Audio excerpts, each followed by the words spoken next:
E aí, pessoas, tudo bem? Tive que voltar, né? Que as coisas estão um pouquinho complicadas, né? Complicadas demais nestas redes sociais, né? Do que eu tô falando, né? Vamos lá já direto ao ponto, né? É sobre isso aqui, ó. Algestona acetofenida mais enantato de estradiol. O polêmico perlutan, né? Ou a polêmica perlutan, né? Porque tem gente que chama no masculino, tem gente que chama no feminino e tal. Mas é o seguinte, né? O que me motivou a gravar esse vídeo, a voltar aqui pro canal e tal, foram duas coisas que estão relacionadas, né? Que são conteúdos de vídeos aí que algumas meninas trans estão fazendo. Que é o quê? Você vai lá no Tico-Teco, né? Lá no TikTok, ou lá no Twitter, né? O que nós vemos? Nós vemos que tem alguns conteúdos de algumas meninas que elas estão falando, né,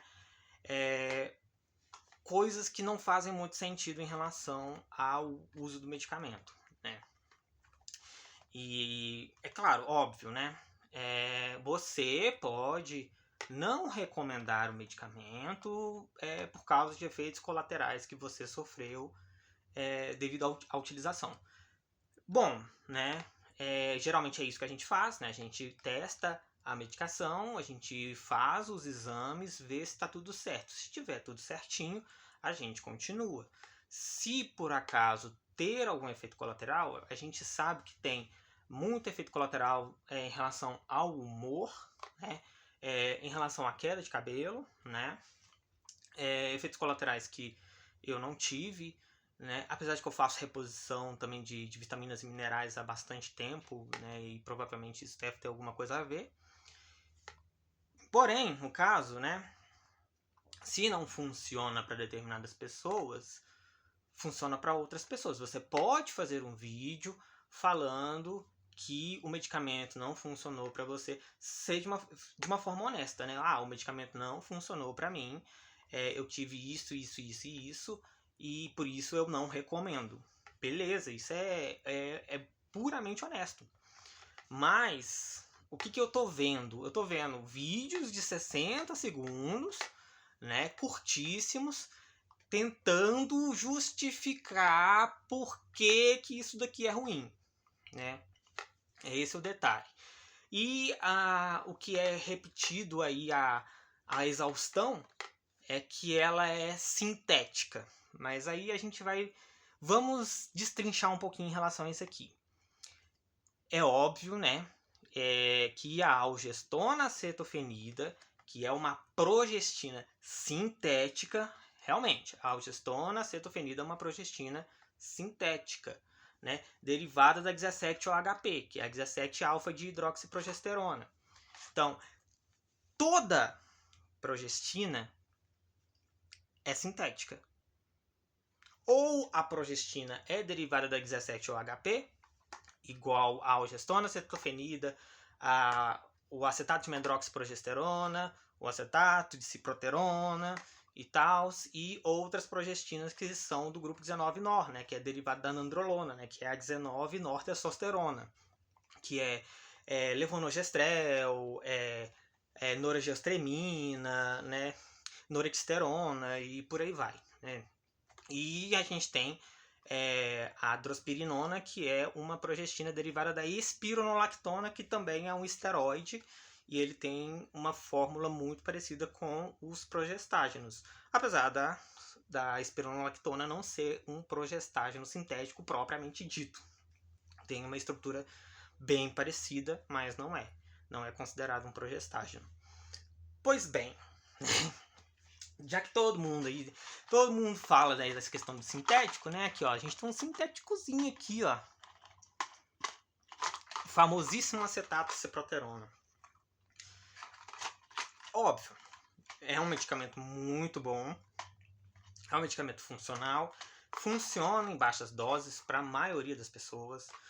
A maioria das pessoas não precisa tomar mais do que 12 miligramas e meio. Né? Tem pessoas que mandam manipular também, e manipula 10, 5 miligramas. Então não tem tanta necessidade assim, na maioria dos casos, de você tomar uma dose maior do que 12,5. E geralmente essas doses elas nem são tão recomendadas assim. Não sei se vocês já viram também, né, que lá na União Europeia o uso da ciproterona foi restrito, para a maioria dos casos, em 10 miligramas. Tanto que lá tem o Androcur de 10 miligramas. E aqui não tem, deveria ter, né, na minha opinião. Porém, né, em casos excepcionais, pode ser utilizado doses maiores com recomendação médica. Beleza? Então, a ciproterona é sintética, derivado da 17-OHP, né, da 17-alfa-de-hidroxiprogesterona, parecido, né, com a algestona acetofenida, que a derivação é da mesma progestina, né, da progestina endógena, né, desculpa, da progesterona endógena, né, que o corpo produz, que é a 17-OHP, a famosa P4, né. Mas eu não vejo ninguém falando assim que o problema da ciproterona é porque ela é sintética. Não vejo ninguém falando isso. Inclusive, eu já vi gente falando que ela é bioidêntica, né? Só que ela não é bioidêntica, né? Nenhuma progestina é bioidêntica. O que é bioidêntico dentro vamos dizer assim, de um processo semissintético? São os ésteres de progesterona. Só. E mesmo assim, eles nem são usuais hoje em dia. Né? Nem se usa mais ésteres de progesterona. Ou é a progesterona, o P4 direto, né? O Trogestan, por exemplo, né? Que é aqueles comprimidos que podem ser tanto intravaginais quanto orais, né? De progesterona bioidêntica, quanto progesterona injetável, né? Inclusive lá no México ainda a gente tem o Gestrigen, né? Que é progesterona bioidêntica com benzoato de estradiol para poder fazer regulação menstrual e de outras funções do útero. É um medicamento para outra função, ele não é um anticoncepcional e a gente não tem ele disponível no Brasil. É tipo o grabidinona, né, que é o caproato de hidroxiprogesterona com valerato de estradiol. A gente não tem isso aqui no Brasil, né? E que é um medicamento para evitar aborto. Meus cachorros estão latindo, gente. Eu espero que vocês não se importem. Espera só um minutinho. Psh! Agora deu. Pronto. Mas é isso, né? A gente, inclusive aqui no Brasil, a gente tem um monte de coisa que existe lá no exterior que não tem aqui. Por exemplo, um delestrogen, que é valerato de estradiol puro injetável. Um depoestradiol, que é cipionato de estradiol em solução oleosa puro injetável, né? A gente não tem essas opções aqui, infelizmente. A gente não tem o Proginon da Bayer, que é valerato de estradiol 10 mg por ml puro também. A gente não tem essas opções aqui, infelizmente, né? Seria ótimo se a gente tivesse. Imagina a gente utilizar uma progestina pura, não, desculpa, um estrógeno puro, né? Um éster de estradiol puro. Por exemplo, como se fosse o enantato de estradiol, só o enantato de estradiol. Sem progestina, sem nada. Seria maravilhoso, seria o ideal. Infelizmente, a gente tem que recorrer ao que a gente tem, né? E a Perlutan é uma das opções de injetáveis que a gente tem, mesmo tendo uma progestina que é o famoso fede nem cheira. Isso aqui, se for utilizado adequadamente, nas doses recomendadas, fazer o exame, utilizar a mínima dose recomendada, né? Aquela dose menor, o ideal seria fracionar as doses, não tomar uma ampola inteira, né? Fazer um controle melhor dos níveis de estradiol no sangue, né? É isso aí que é o ideal, né? Mas, né, a gente tem que fazer gambiarra, né, para conseguir fazer esse tipo de coisa, né? E aquele detalhe, né? Voltando aqui pro acetato de ciproterona, porque eu acho que eu me perdi um pouquinho. Eu não vejo ninguém falando, o acetato de ciproterona, o problema dele é que ele é sintético. Nossa, ele é o sintético. Ele é o problema por causa disso. Não. O pessoal é mais pé no chão em relação ao acetato de ciproterona, né? Apesar que eu acho que é mais gente que entende mesmo, que eu vi falando sobre a questão de meningioma, né, que doses mais elevadas de ciproterona por um prazo maior, né, a longo prazo pode sim ocasionar meningioma, né, que é uma inflamação, né, na verdade ele é um carcinoma, né, ele é quase como se fosse um câncer benigno, né, vamos dizer assim. E que pode ocasionar, né? A ciproterona pode ocasionar. A ciproterona ela é hepatotóxica, né? Ela pode causar hepatotoxicidade, principalmente para quem já tem, né, histórico de complicações de fígado na família. Então é bom também ficar alerta em relação à ciproterona. Mas eu não vejo ninguém falando assim, ela é ruim porque ela é sintética. Eu só vejo isso aqui em relação ao pelotan, né? Mas e o enantato de estradiol, né? O enantato de estradiol, ele é um estradiol bioidêntico. Depende do artigo, depende do autor que você for ler, vai falar que os ésteres de estradiol, não só o enantato de estradiol, mas o valerato de estradiol, o cipionato de estradiol, o undecilato de estradiol, todos esses são ésteres de estradiol, que é a molécula do estradiol, que lá no carbono 17 tem uma ligação de um ácido carboxílico. No caso, aqui é o ácido enântico, né? No valerato de estradiol é o ácido valérico, né? Isso aqui também é um éster, gente. Aqui, ó, acetato de ciproterona. Aqui, ó, enantato de estradiol. Inclusive, né, a algestrona acetofenida também é um éster, né? Porque ele é um acetofenido de dihidroxiprogesterona, né? Ele também é um éster, né? E as nomenclaturas dos ésteres é justamente dessa forma. A gente tem aqui o ácido carboxílico depois a molécula principal. É isso. Então, né, o enantato de estradiol, ele é o 17-beta-estradiol esterificado, assim como o valerato de estradiol, assim como o cipionato, assim como o undecilato. Todos são 17-beta-estradiol esterificados. Aí vai ter autor que vai falar porque eles passam por um processo de esterificação, eles são semissintéticos.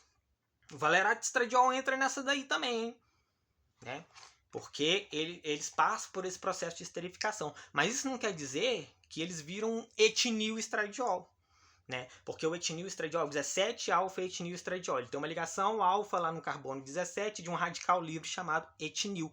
O radical livre etinil, por exemplo, ele nem existe na natureza, naturalmente, aqui no planeta Terra. Né?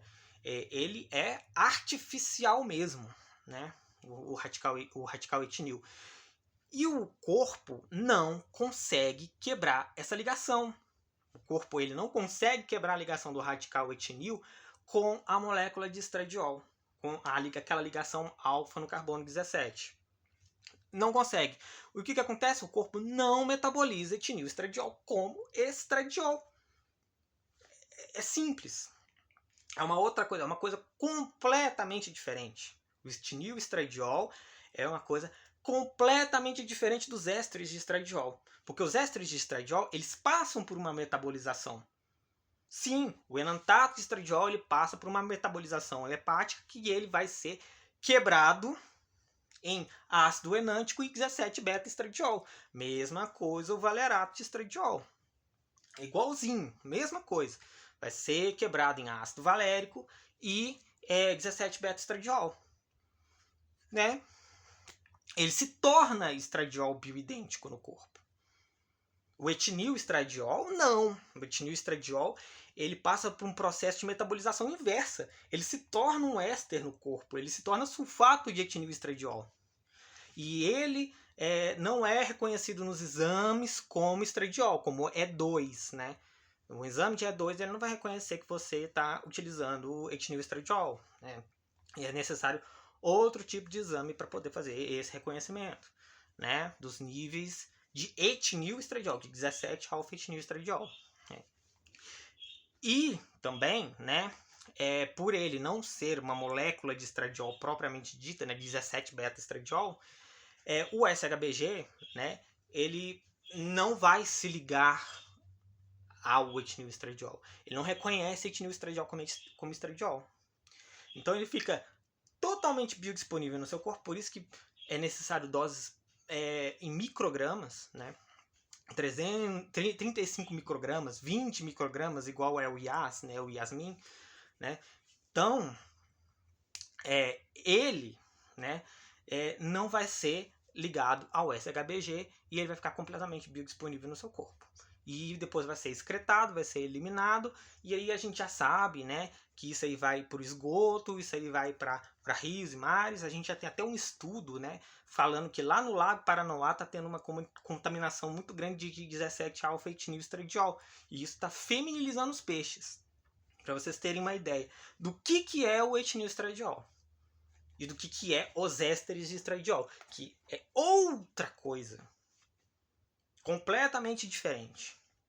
Então, o que a gente pode dizer? De acordo com alguns autores, todo éster de estradiol é bioidêntico. E de acordo com alguns autores, os ésteres de estradiol, por passarem por um processo de esterificação, são semissintéticos. Fechou? Então, beleza. Esse tipo de coisa que o pessoal não fala, né? Tipo, fala que tudo que isso é ruim, que isso é tal. Não, tipo, isso pode ser bom para algumas pessoas e ruim para outras, é óbvio, né? Nem todo medicamento ele é indicado para todas as pessoas. Isso vale para o estrogel, isso vale para primogina, isso vale para o Natifa, isso vale para os outros medicamentos também. Isso vai tem que ser considerado o histórico familiar, de saúde, se na família tem histórico de trombose, de embolia pulmonar, de AVC, né? Se a pessoa fuma, né? Se a pessoa usa bebida alcoólica com frequência. Tudo isso tem que ser considerado. Tem que ser considerado antes de você usar qualquer tipo de terapia hormonal, né? Tem que ser considerado. E fazer os exames. A gente precisa saber o nível dos hormônios no nosso corpo. A gente precisa saber se isso aqui realmente, né, não está prejudicando a nossa saúde. Né? Porque é importante a gente entender que mesmo um monte de gente falando aí que a gente está se matando porque a gente está usando Perlutan, né? Mas a gente faz um controle legalzinho, beleza? Eu já me perdi de novo aqui também. 17 minutos já de vídeo, né? Pois bem, né? Agora vamos pro outro lado, né? Porque o outro lado também é um problemão, né? Por quê? Porque eu vi um vídeo aí de uma influencer trans, que é até bem famosinha aqui no YouTube, né? Que fez um vídeo em defesa da nossa queridinha, né? Que de queridinha não tem nada, porque isso aqui não é time de futebol. Isso aqui é hormônio, gente. Isso aqui não é o time do coração de vocês, não. Vocês têm que defender isso aqui com unhas e dentes. Não. Isso aqui não é perfeito. Isso aqui também tem reações adversas, tem efeitos colaterais. Isso aqui não é a 8ª maravilha do mundo. Porque essa pessoa fez um monte de comentários ad hominem, falando aí de outras influências trans, né? Inclusive falando de uma dessas influências, a questão do problema na hipófise que ela tem, né? E ela não teve a produção das gonadotrofinas e dos hormônios, tanto os hormônios sexuais quanto os hormônios de crescimento, né? O GH. Então, no caso, né? Ela atacou, né, a pessoa dessa influencer trans, né? Então fez um argumento ad hominem, né? E fez o mesmo argumento ad hominem com boa parte da comunidade. Porque boa parte da comunidade deve ter falado assim, gente, que bosta de comentário que é esse, né? Porque ela disse, né, que eu não vou lembrar direito as palavras dela, mas falou que este hormônio aqui transforma qualquer pedreiro numa gostosa ou algo assim, eu não lembro direito o que ela falou. Mas o pedreiro eu lembro muito bem, né? Para falar que a Perlutan é a fórmula mágica que feminiliza todo mundo, né? Porque se fosse assim, gente, pô, eu já tava linda, bonita, gostosa, muito mais do que eu já sou hoje em dia. Eu me considero muito bonita, eu me considero uma pessoa bonita. Eu tenho uma autoestima, então, só que eu não vou utilizar a minha autoestima para poder menosprezar os outros, né? Que é o que acontece muito aqui na nossa comunidade, infelizmente, de meninas aí que sabem que estão com um desenvolvimento muito bom, né? Sabem que, inclusive, né? A gente sabe que uma transição de gênero ela não depende só de hormônio, né? Ela depende de um monte de outros fatores. A gente precisa também fazer procedimentos estéticos, né? Cuidar um pouquinho da nossa pele. Eu tô começando a cuidar da minha pele um pouco melhor. A minha pele ela é toda manchada de espinha, né? Mas é um processo que demora, que eu tenho que ter paciência e tal. Fazer depilação a laser, né? Ou para as meninas que não têm condições, faz uma depilação com cera, né? Então é esse tipo de coisa. Transição de gênero, ela envolve um monte de outras coisas. Inclusive, muitas meninas nem sequer cogitam usar hormônio. Ou porque não querem, ou porque sentem que não precisam. Então, né? Para que falar que isso daqui é a fórmula mágica, defender isso aqui como se fosse o time do coração, falar que isso aqui transforma qualquer pessoa, qualquer pedreiro, né, numa mulher linda, maravilhosa. Gente, é complicado, sabe? Não tem como defender, né? Não tem como defender. O lado que critica fala um monte de inverdades, e aí o lado que defende faz um monte de comentário de homem porque achou ruim que alguém tá criticando, né? É difícil, né? É complicado, né? Lembrando que hormônio, isso aqui não tem que ser defendido, não. O ideal é a gente apontar, né, as características do hormônio, o que compõe este hormônio e falar a respeito das substâncias. O ideal é isso. A gente tinha que estudar, né? Eu estou estudando, eu continuo estudando, continuo lendo, né? Eu tenho muita coisa para aprender ainda. Inclusive, tem uma menina que assiste aqui o meu canal e que ela me reconheceu lá no Reddit, né? É uma amigona nossa, né? E ela comenta muito lá no Reddit, né? Lá no THBR, né? Lá no subreddit. E, né? Ela tá aprendendo muito e muito rápido. Eu tô com um orgulho gigantesco dessa menina, porque agora ela tá começando a responder as pessoas com mais propriedade, de uma forma um pouco mais técnica, teórica, né?